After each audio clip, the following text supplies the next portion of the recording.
Peace and blessings, power people. You are tuning into the Womb Sauna Pioneer. I am Thema Azize Serwa. It is always a joy to be able to connect with you, have some powerful conversations on the internet, on social media, just exchange the energy.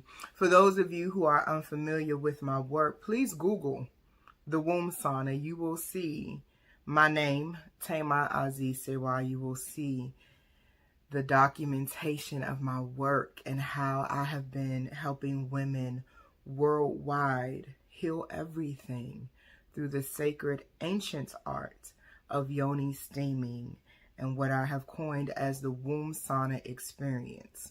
We do so much more than just the VSteam, and it has been that way from the beginning. And so right now my brand is in 15 different countries. I have certified and trained practitioners all throughout the world. And every day we're leaving our imprint of our work and our legacy of empowering women in mind, body, and spirit. So let's get into it. I want to give 5 mistakes that I made when I launched into this business. And to give some context, I started the womb sauna before it was on reality TV, before this was even trending on the internet and searchable. Like, I remember at the beginning when I was trying to figure out what this would look like, Googling and being able to find nothing. So I have that context, whereas some of you listening right now, you may have, seen a shop. None of that was happening when I got started. So just imagine me in the grocery store trying to give my little flyer to somebody and tell them about the womb sauna. And they're looking at me like, what are you even talking about? But sometimes God allows you to position yourself to pioneer. Because when you don't have somebody telling you what to do, you figure it out. And so I had to figure some things out so that I could be in a position to lead and give my sisters some shortcuts who are interested in doing this work at the highest level and having a professional brand and business that is centered in womb care. So there were a lot of mistakes that I made, and my philosophy about being in this industry is the only way to learn how to do business is to do business. So one of the mistakes I made was being so insecure, because insecurities are costly in business, because I felt like I assumed nobody would understand the value of the work I was providing. I was undercharging severely. I was charging a rate for this service that could not pay me, and that could not be enough revenue to put back into the business and put it in a position to scale. The other mistake of being insecure was people could see my light before I could. So the early years of being in business, so much of my energy was going to collaborations and joint ventures that I really did not solidify my own identity.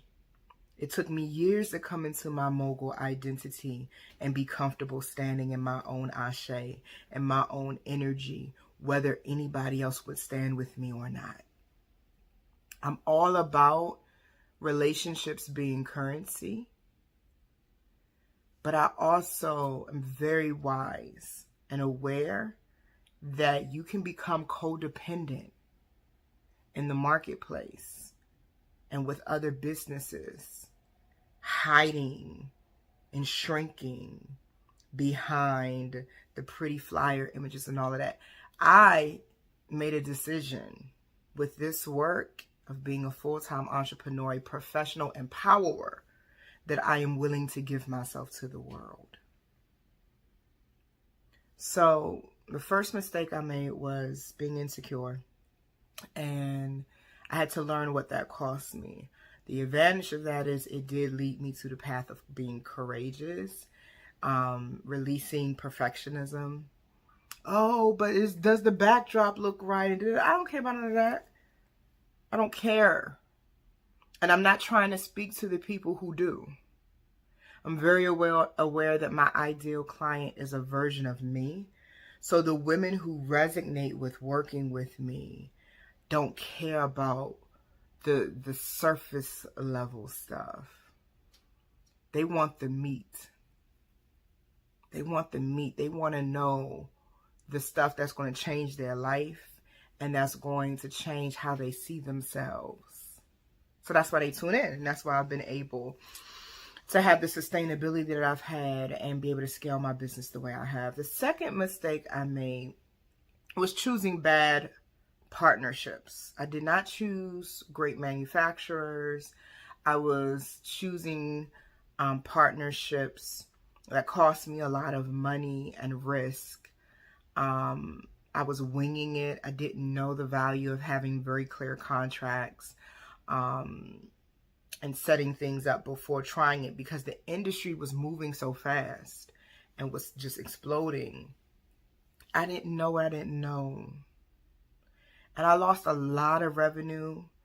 But what hurts even more is losing the trust of my students, because they had to take that journey with me. So imagine being on the end of investing in my relationships by being my student, and I don't know that when I ship this kit to you, this manufacturer is sending you stuff that's damaged, right?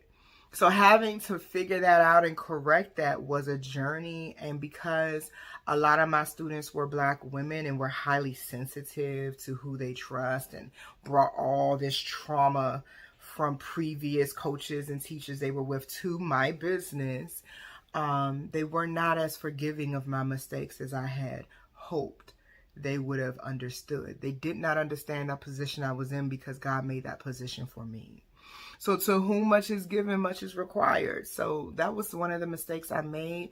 I would launch and offer things because I was letting the customer, the market, tell me what I should be doing instead of staying grounded, getting the download directly from Spirit, and then launching and making sure that I had vetted and qualified the right partners. And so at one point, I even quit manufacturing kits because I was like, this is just not working and it's overwhelming and I'm embarrassed. And now they want to shoot darts and people make their passive aggressive comments on social media because they think now that they are the teacher because they knew something I didn't know. And it was just overwhelming for me at that time. And so I rested and then I stood back up and figured it out. And now I continue to be one of the leaders in this industry, manufacturing, not do-it-yourself kits, not small little kits you get from China. No, I have been able to crack the code on how to create a professional grade, high quality, you can use for years kit in this industry. And sometimes I just sit back in gratitude over the fact that I didn't let the adversities that I face make me question what I knew I felt compelled to do. And you figure it out. The only way to learn how to do business is to do business. And so that was the second mistake I made. The second mistake I made was not choosing the right partners. It interfered with the revenue because if you can't ship stuff or if it takes too long and all that kind of stuff. And every now and then that still happens because right now I do outsource because it just makes sense for the numbers. But I definitely have vetted and have much better partners, and I'm really proud of the work that they do. So that was my second mistake. First one, insecurity. Second one, not choosing the right partners. The third mistake I made in building my brand and business in this industry was not being visible enough. Feeling like my message and the things I had to say would bother people. Who wants to send emails every day? Or who wants to do posts every day? Or do they really want to see my face that much? I would have these big gaps. Some of you listening on the platform you're listening on now will know, like, there'd be times that people were looking for me. Like, where is Thema? And while they're looking for me, my industry was changing, and yoni steaming was becoming more trendy, and they're finding others because I'm shrinking and hiding and forgetting my assignment and the value of it. And so, yeah, not having real marketing infrastructure and letting my emotions dictate when I show up online was a mistake, because it made room for people that I didn't have to make room for. I do believe that there's more than enough room for all of us, but I'm also very clear about my energy and the energy of the womb sauna, and that there is nothing else like that exists in this industry space. Doesn't mean what anybody else has is not valuable, but I'm clear on what I got.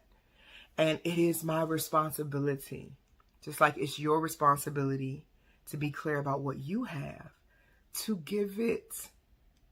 It's not supposed to be sitting under the mattress. It's not supposed to be written out in your journal and it never makes it to Facebook or whatever makes it to YouTube. Like, let it out. Let your creativity out.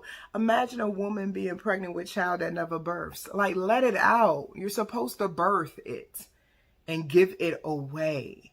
That's how you gain the relief. You gain the relief by knowing that I did it. It is finished. It's out. What happens from here, I'm not attached to.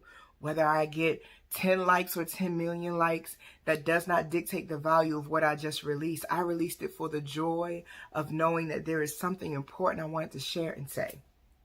Right? So that matters. So first mistake, insecurity. Second mistake, choosing the wrong partners. Third mistake, hiding and not really being loud enough. I was not making enough noise about the work I do. The fourth mistake that I made was not really having structure with how I worked. So my time management was terrible for years. And then combine that with coming out of a corporate environment, coming out of a value system where overworking and self-neglect is rewarded and applauded, like martyrdom was applauded. I was unaware of what my creative flow needed to be, because I had not, in those early years, really sat down to define it and explore it. And so the same energy in corporate America that made me feel like 9 to 5, I got to get it done, I'm working, snuck into my business life as an entrepreneur, because I did not define my life. I didn't make sure that the vision was clear enough for me to run and not faint.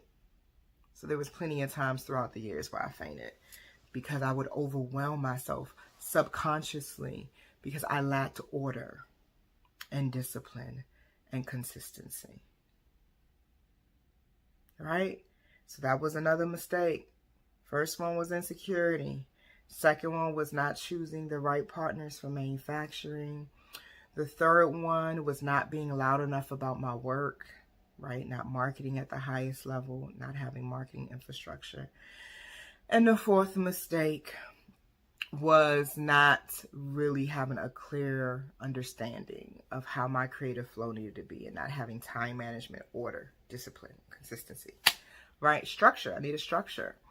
And then the fifth mistake I would say that I made in building my business in this industry was looking at what other people were doing too much. So again, I have the unique position of seeing the industry before it popped, and then seeing it as it was popping, and then seeing it after it popped. And I went from the insecurity of, will people even understand this and the value of it, to the insecurity of they now understand the value of it, but nobody's picking me to talk about it, and look at what I've sacrificed all these years. I had to go through all of that emotion. That was a real thing for me. It was like, do I still need to be in this position, or is it time to pivot? Is it time to shift? So I would say my fifth mistake was being too concerned about competing that I had stopped creating. And I teach that to my students who train with me. I say, be so grounded and centered in your creativity that you rarely feel compelled to have to look. Source your creative ideas from within. Why are you looking at what the sis across the street running a Groupon is doing? You don't know how many mouths she has to feed. You don't know if she's already living in her dream house. You don't know how she got to her numbers and how she decided that she can only charge this much and that works for her. You don't even know if it's working for her. But yet you are sitting here looking outside of yourself to try to decide how to activate what God has put within. And I've been there. So I would say those would be my 5 things that slowed me down. It didn't stop me. You know, you find your way through all of it and you keep moving. But I definitely would say that those 5 things I would consider to be the mistakes I made in this industry that had a real impact, not just on my self-esteem and confidence, not just on how I was trying to scale and grow and expand, but my revenue. My revenue. See, everything is energy. As I wrap this conversation up, everything is energy. So you got to realize that money, a steady big flow of money, is attracted to a specific frequency. And those 5 mistakes that I described to you didn't have me in that frequency. It had me in that scarcity mindset. It had me thinking there was not enough to go around. It had me thinking that I was not enough at some points in my journey of doing this work as long as I have and being in the position that I'm in. So I hope you learned something of value. And if you did, comment below, share, subscribe, stay connected. Remember earlier I said relationships are currency. It's profitable to be able to say that you not only know and listen and follow Thema Azize Serwa, but you actually are in relationship with me. I am the womb of the marketplace. I'm fruitful and I multiply. That is my mantra that I speak over myself and my business and my students. And if you have launched a yoni steaming business and you feel like you have the mechanics, you got the technical piece of it, but you really were not taught how to survive in this industry that is getting saturated day by day, how to really scale it, grow it. If you have no business infrastructure and you're winging it, then you're probably not listening to me for no reason. I do not believe it's a coincidence. I think that Spirit has an interesting way of bringing you the resources, tools, and people that you need for where you're headed, not where you've been. So I have many opportunities to access some of the knowledge that I've gained, to get some mentorship and some coaching. I do love when people resonate with our method of yoni steaming and want to represent our brand and become certified womb sauna practitioners. And when you enroll in our training program, not only do you have your tuition, but we have the option where you can get your entire kit. So you get your education, you get all your supplies that you need to start working. You graduate with existing clients, you get marketing strategies, branding. We are dropping people's entire product lines, like full scale launches. Full scale. We don't just tell you how to put herbs and water in a pot. It's so much deeper than that. And it's deeper than that energetically and spiritually. But it's deeper than that because you got real bills to pay. We need you out here making money through this work. So it is an investment at a different level because we offer something very important and significant. through our training program. And so go to thewombsauna.com. The application for our program is free. Let's set up some time to talk about how to get you supported and trained and certified. And then if you don't feel like you want to go through all of that, but you do still want to connect and start developing a relationship with me and accessing some of my knowledge, you can always set up an appointment for a mini VIP business coaching session with me. And let's talk. Let's talk and let's figure out how I can help you close the gap on things you've been wanting to close the gap on and go to the next level in your work. Because listen, what I do know is that you are here and that matters, and the world needs your gift. So I'm here talking to you about this because even though I may not personally know you, I can feel that the world needs your gift, that there are women who don't know about you yet, who, if they did, their life, their health, their relationships, their edges, everything will be different. So whatever I can do to support you in breaking out, I'm here. I love you and there ain't nothing you could do about it. So I enjoy chatting with y'all. Enjoy the rest of your day. And again, comment, like, share, make sure you're on my email list. And